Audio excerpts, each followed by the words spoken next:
Vous le savez, sur cette chaîne, j'aime beaucoup parler de développement personnel et pourtant il y a un sujet que j'ai pas encore évoqué jusqu'à présent et qui pour moi manque un peu dans cette chaîne parce que c'est un sujet qui nous concerne tous, à savoir comment est-ce qu'on fait pour prendre une décision. Et par décision, j'entends prendre une grosse décision. C'est quelque chose qui va tous nous arriver dans notre vie, on aura plein de décisions à prendre. La vie, c'est que ça en fait, hein. La vie, c'est des décisions que vous prenez tous les jours, tous les mois, toutes les semaines. Des fois, il y en a des toutes petites, des fois, il y en a des énormes. Et la chose importante dans tout ça, c'est de garder un certain fil rouge, de suivre certains grands principes pour espérer prendre à chaque fois la meilleure décision, en tout cas une bonne décision, et ne pas regretter ces décisions-là par la suite. Et dans cette vidéo-là, je vais vous donner du haut de mes 18 ans les quelques grands principes que j'ai réussi à trouver au fur et à mesure de ces quelques 3-4 dernières années où j'ai eu pas mal de décisions à prendre, que ce soit par rapport à mes études, etc., etc. J'ai pu prendre pas mal de décisions et à chaque fois, on va dire que je vais tirer quelques grands principes qui me permettent maintenant de prendre des décisions beaucoup plus efficacement, sans me prendre trop la tête, sans trop stresser et ouais, de rendre un peu tout ce processus-là plus facile et plus naturel.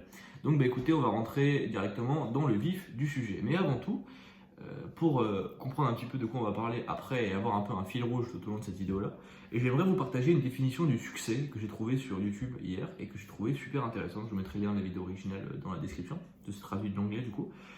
Dans cette vidéo-là, la personne dit qu'en gros le succès pour lui, c'est trouver un travail qui est à la fois un jeu pour nous, mais qui a aussi du sens et qui nous permet d'être correctement payé. Donc il y a vraiment trois piliers. Un travail, le succès, c'est trouver un travail qu'on aime profondément, c'est-à-dire qui nous paraît un peu comme un jeu, un travail qui a du sens pour nous et pour le monde, et un travail qui nous permet d'être correctement payé. Bien évidemment, par correctement payé, on entend deux choses. La première, c'est qu'il faut qu'il y ait des jobs, parce que si on n'a pas de job, on n'est pas payé. Ça paraît assez logique. Et ensuite, il faut que ces jobs-là payent correctement et dignement. Pas besoin de gagner des millions, mais il faut gagner un minimum, bien évidemment. Et c'est un équilibre de trois choses, et si vous manque fondamentalement une des trois choses-là, vous ne pourrez pas être heureux dans votre travail, dans ce que vous faites dans votre vie. Et vu que le travail, c'est quand même une bonne partie de la vie, de notre vie à tous, bah, c'est quand même bien de choisir quelque chose qui a un minimum ces trois aspects-là. Et ça va être un peu le fil rouge pendant cette vidéo-là, parce qu'on va se rendre compte que grâce à cette définition-là, on peut en tirer pas mal de choses qui peuvent être vachement utiles dans la prise de décision. Alors la première des leçons que j'ai envie de... Enfin les leçons, le premier des enseignements que j'ai envie de partager avec vous, c'est qu'il ne faut pas forcer inutilement des choix. Alors qu'est-ce que j'entends par forcer inutilement des choix? Souvent en fait on va vouloir prendre une décision dans l'heure ou dans la journée, alors qu'en fait on a des fois une semaine, des fois un mois, des fois quasiment même un an pour prendre cette décision-là. Il ne faut pas trop anticiper les décisions. Ou alors il faut les anticiper mais de la bonne manière. La mauvaise manière d'anticiper une décision, ça va être de vouloir la prendre tout de suite, maintenant, et de s'y tenir jusqu'à la deadline, quoi. Imaginons votre deadline est dans un mois, vous voulez prendre la décision aujourd'hui et ne plus y penser, ne plus y revenir pendant 30 jours. C'est pas possible, le cerveau ne fonctionne pas comme ça. Si la décision, et si cette décision-là, si elle a vraiment un impact sur votre vie, votre cerveau va pas pouvoir s'empêcher pendant 30 jours d'y penser, de revenir dessus et d'y réfléchir. C'est pas possible, c'est pas humain, c'est pas faisable. Si la décision est très importante, c'est vraiment pas faisable. Du coup, n'essayez même pas de prendre une décision, de l'anticiper trop et de ne pas vouloir revenir dessus, ça ne marchera pas, vous n'y arriverez pas et vous allez juste perdre votre temps et perdre beaucoup d'énergie là-dedans, donc ne le faites pas. Par contre, ce que vous pouvez faire, c'est d'anticiper correctement une décision. Par ça, j'entends tous les jours aller prendre des informations sur les différentes choses pour en fait, quand on prend une décision souvent, notamment une grande décision, votre cerveau il va osciller entre plusieurs choix. Imaginons que vous pouvez choisir entre un choix A et un choix B. Et ben un matin vous allez réveiller, vous allez trouver plein d'arguments pour le choix A, puis le lendemain plein d'arguments pour le choix B, puis choix A, choix B, choix A, choix B. Jusqu'à un moment où votre cerveau il va arrêter d'osciller et se concentrer sur quelque chose assez naturellement. C'est un peu comme ça qu'on prend des décisions et c'est souvent très vrai. Et du coup ce que je peux vous conseiller c'est de faciliter cette oscillation-là. C'est-à-dire dans les journées où vous sentez plus A, allez chercher plein d'informations sur A. Dans les journées où vous sentez plus B, allez chercher pas mal d'informations sur B. Et au fur et à mesure du temps, cette décision elle va venir naturellement. Et peut-être que vous allez devoir la forcer au bout du compte, mais vous aurez plus de cartes en main pour prendre les bonnes décisions. Il ne faut pas essayer de prendre une décision, de l'anticiper sans avoir rien cherché du tout et de plus rien chercher pendant 30 jours. Il faut vraiment pendant 30 jours être curieux, aller vraiment chercher des informations à droite, à gauche, pour avoir, au moment où vous allez devoir prendre cette décision, le maximum de cartes en main pour choisir.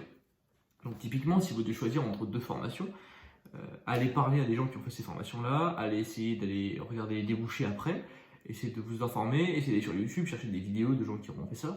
Ne passez pas 8 heures en une journée à le faire, c'est pareil, ça sert à rien, le cerveau c'est comme tout. Prendre des décisions, c'est comme travailler, ou comme aller à la salle, ou comme plein de choses.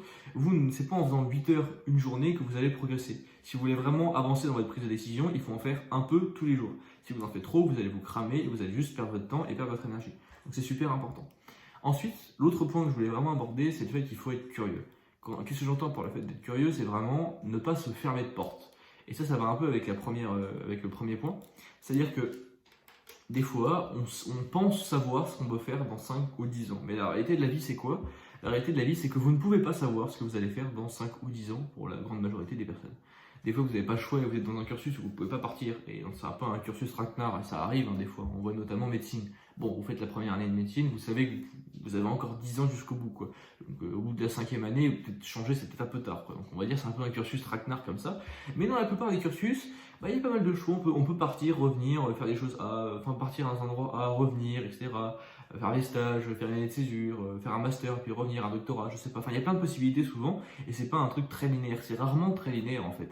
Et même quand vous faites des études dans un domaine, souvent vous allez vous retrouver, travailler pendant 1 ou 2 années dans ce domaine-là, puis avoir une opportunité, puis aller travailler ailleurs, etc. Bref, la vie, c'est pas possible de prédire à 100% ce que vous allez faire dans plusieurs années, c'est impensable.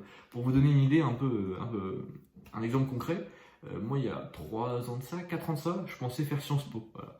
Et je me retrouve aujourd'hui dans une école d'ingénieur en Suisse. Voilà. Il y a 2 ans de ça, je pensais aller en Angleterre. Mais bon, le Brexit. Qu'est-ce que vous voulez prédire le Brexit? Voilà. C'est le genre de choses que vous ne pouvez pas prédire.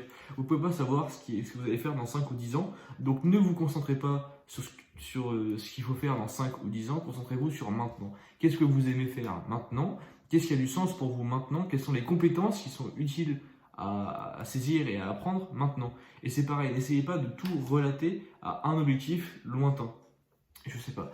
Imaginons vous voulez travailler dans l'informatique. Voilà. C'est un exemple qui me parle parce que je fais des études dans l'informatique. Imaginons que vous savez que vous voulez du coup travailler dans l'informatique dans 5 ou 10 ans. Voilà. Et ben c'est pas parce que vous pensez vouloir travailler dans l'informatique plus tard que dès qu'il y a un cours de maths, faut pas le bosser, que dès qu'il y a un cours qui vous semble pas utile, faut pas le bosser non plus. Parce que des fois, ces petites compétences là, que vous avez à droite à gauche, c'est ça qui va faire la différence dans des moments clés dans votre vie et vous le savez pas, vous pouvez pas le savoir, vous pouvez pas le prédire. Donc n'essayez pas non plus de tout ramener à un objectif lointain. Essayez surtout de vous concentrer sur le moment présent un minimum, à savoir qu'est-ce qui vous fait plaisir maintenant, qu'est-ce qui est utile d'apprendre maintenant, qu'est-ce qui pourrait potentiellement vous servir plus tard. Mais n'essayez pas de vous restreindre là-dedans. Et si vous avez moyen de viser large et de vous donner encore plus de temps pour réfléchir, faites-le. Voilà.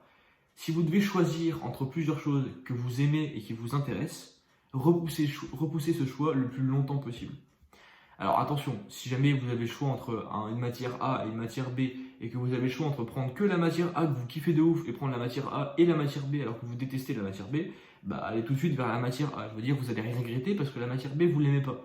Mais si vous avez 2 matières, 2 choix, 2 cursus que vous appréciez vraiment profondément, et bah donnez-vous le plus de temps possible pour choisir. Parce que si vous choisissez maintenant entre 2 cursus que vous appréciez profondément, vous avez de fortes chances de prendre cette décision trop tôt et de la regretter dans le futur. Donc donnez-vous le plus de temps possible pour choisir, et ne serait-ce aussi que pour avoir la possibilité de faire 2 choses qu'on apprécie. Des fois, c'est quand même toujours très agréable.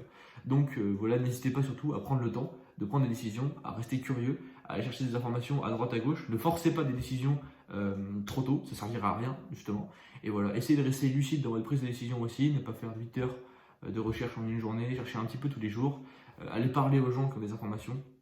Allez parler aux gens qui ont plus d'expérience que vous, c'est souvent eux qui vont vous débloquer. Allez parler notamment à vos parents. Des fois, vos parents, vous pouvez penser des fois qu'ils n'ont rien à vous apporter par rapport à ça, mais souvent, ils sont plus lucides que vous et plus matures que vous sur cette compétence un peu bizarre qui est la prise de décision, parce que c'est quelque chose qu'on acquiert vachement avec l'expérience. Et dans cette vidéo-là, même du haut de mes 18 ans, j'ai quand même eu quelques petites décisions à prendre, même si bien évidemment, je suis loin d'avoir la science infuse sur ce sujet-là. J'ai essayé via cette vidéo-là de vous transmettre des grandes guidelines, des grandes lignes, des grands principes entre guillemets sur comment prendre des décisions, et j'espère que ça vous aura été utile. Si vous avez des questions, si vous avez aussi des conseils à partager avec d'autres personnes peut-être plus jeunes ou qui ont moins d'expérience dans ce domaine-là, n'hésitez pas à les mettre dans les commentaires. Voilà, quels sont vos conseils à vous pour prendre correctement des décisions et ne pas y laisser trop de plumes, c'est-à-dire ne pas trop stresser, ne pas que ça prenne trop de temps, trop d'énergie. Si vous avez des astuces ou des conseils, mettez-les dans la description, partagez votre expérience, c'est le plus important, et écoutez les gens qui ont de l'expérience, c'est aussi quelque chose de très important. Croyez en vous, croyez en vos rêves, ne vous fermez pas de porte, réfléchissez, soyez curieux, et tout devrait bien se passer pour vous. Moi je vous dis à la prochaine, bye bye.